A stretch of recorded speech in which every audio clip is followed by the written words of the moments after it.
friends, today's video is the fourth and fifth sections of Wasteland. The fourth section of Wasteland is the shortest section in this long-lined poem. This section consists of only 10 lines and the title of this section is Death by Water. Okay, this is a story of Phlebas, the Phoenician sailor. I hope you remember the card of Madame Sosostris, which deals with the drowned Phoenician sailor. That is our Phlebas. Phlebas was a young businessman, a sailor who traveled through the sea every day and night and who had made lots of profits in his business. But death has created a forgetfulness in him.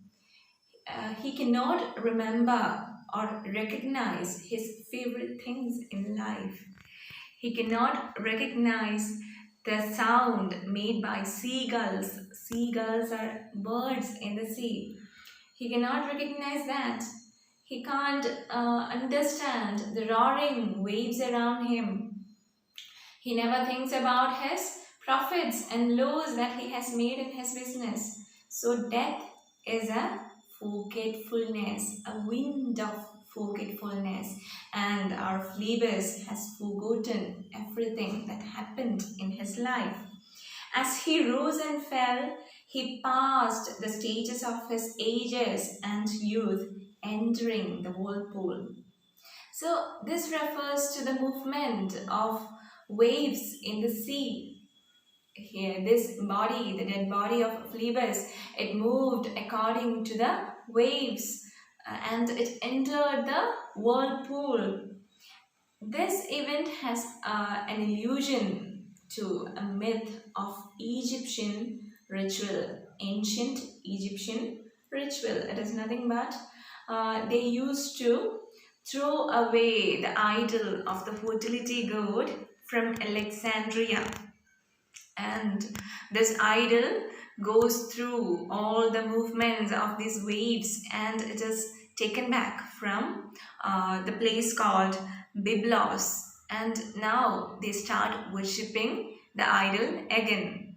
The myth is that when this god is being thrown into water, he passes through his age in a reverse order from old age to young stage of life. And when this idol is retained at Byblos, the god is young again and the people start worshipping him again.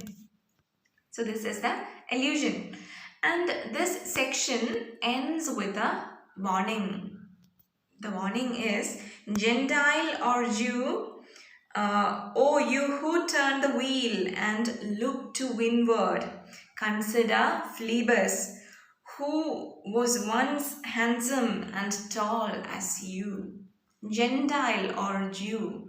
This was a concept that prevailed in the olden time. That is, Jews, they considered to be the men of God, and others belonging to whatever religion, they were Gentiles. So this was the distinction between human beings, Jew or Gentile. So the poet is telling, whether you be a Jew or a Gentile, be careful. Phlebas was also handsome and tall like you. It doesn't mean the physical appearance of Phlebas, but the profits that he made, the life of Phlebas. He was a businessman and he made lots of profits, but what happened? One day he died. He drowned in water. So be careful. The only salvation is faith in God. You cannot live in this worldliness ever after. You have to think about faith, and that is the only salvation for you. Here ends the fourth section. The fifth section of Wasteland is entitled What the Thunder Said. This title has a reference to Indian scripture. According to Indian scripture, during the Vedic period, the creator was named Prajapati. His name was changed in the post-Vedic period to Brahma. So during the Vedic period, it was Prajapati, and the gods and demons, they prayed to Prajapati to understand the way of eternal salvation. So they prayed to Prajapati, and he appeared in the form of a thunder, and he gave them a mystic mantra to attain salvation. And this mantra is chanted in this poem by the last section. So that is the title, What the Thunder Said. It provides a hope for these wastelanders, a solution for the problems that they have created by themselves. Okay, so let's move on to the poem, What the Thunder Said. The first stanza is a description about the crucifixion of Jesus Christ. The Jews, they came with torchlights searching for Jesus. Jesus was praying in a garden, and Judas, the one who betrayed Jesus, and the other Jews, they entered this garden and caught Jesus, and he was crucified. The one who was living, he is dead, and we people who are living, we are dying inch by inch every day. That is our situation. So the first stanza is about crucifixion of Christ, and at the same time the crucifixion of each and every human beings, dying day by day, inch by inch. The second stanza is about a journey of Sir Percival in search of the Holy Grail, the myth of the Fisher King.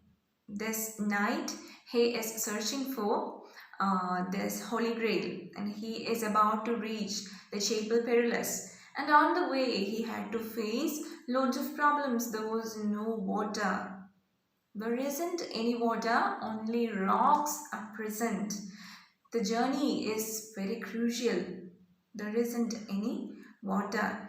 This water stands for regeneration. There isn't any kind of spirituality. He is going on through his journey. And in the third section, we find another journey of the apostles of Christ to Emmaus. It was soon after the resurrection of Jesus. Two of his apostles, they went to Emmaus. On the way, they were discussing about the resurrection, and along with them, Jesus was also walking in a hooded appearance. His head was covered so that they couldn't recognize their teacher, Jesus. And this is the third part of this section. Then another fragment is given, ruined motherhood, burned motherhood, a sound is being heard. These are the results of the First World War and the revolutions like Russian Revolution that happened during that period. So all these things, these revolutions and wars have provided with only ruins and destruction of humanity, and they have given the seeds of pessimism among the youth. Only pessimism, no optimism is there. People think that nothing is going to happen good in our lives. Everything is destroyed. We won't have a good future. That is pessimism. And these wars and revolutions, they have seeded only this pessimism among people. The pains caused by the First World War and the Russian Revolution are described in 2 or 3 lines. And Eliot tells about more unreal cities In the previous sections, we found only one unreal city. It was London. Now he speaks of some other unreal cities. Jerusalem, Athens, Alexandria, Vienna, and London.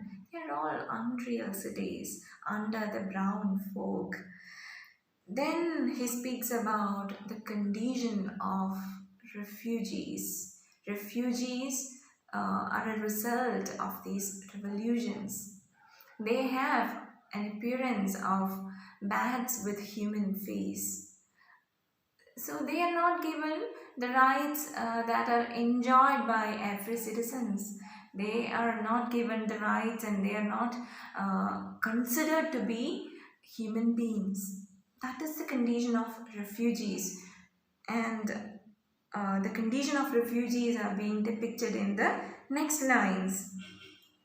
Then a chapel without windows is presented. This is a symbol of the death of church faith. People doesn't have faith in God or religious activities. So a chapel without windows. Windows are necessary not just for light, it's for the entry of good air, and windows are necessary in each and every buildings. But a chapel without windows means the lack of faith. Nobody is ready to have faith in church or God. Then the scene shifts to India. The condition of another river is given. In the previous section, we found the condition of Thames, the river in England. Now it comes to India. The condition of river Ganges or Ganga is given. The river is dried. There isn't sufficient water in the river, and the river sides, banks are all polluted. Nothing is there. The leaves are waiting for water. Dried leaves waiting for water, and this condition is given.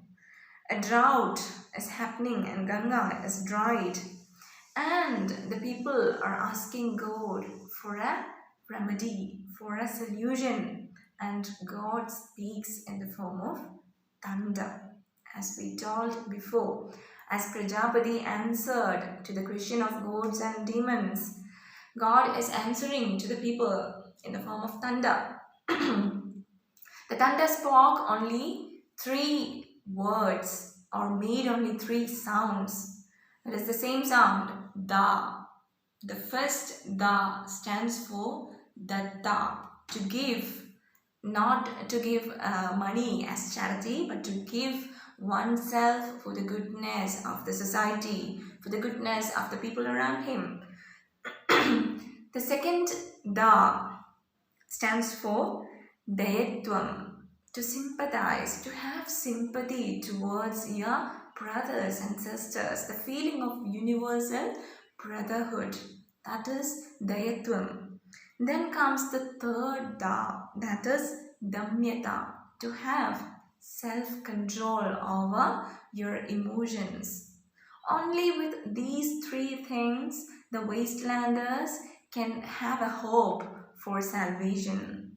This is the solution for what they have made. And this is also a message to each and everyone who read this poem. In order to have a good life, we should have these 3 things: datta, dayatvam, and damyata. We should give, sympathize, and should have self-control over things. With this, Eliot concludes the poem. The last line of the poem is Shanti, Shanti, Shanti. Have peace. Have a peaceful mind. So with this ends the final section of Wasteland. And I think you should have got some idea from all these videos, and you will be able to read the poem and understand the theme of Wasteland, which is presented in fragmented forms, but it gives a great message to the whole humanity. To have control over your emotions, to have a good life, we have to follow all these things. Hope you enjoyed the video and thank you for watching.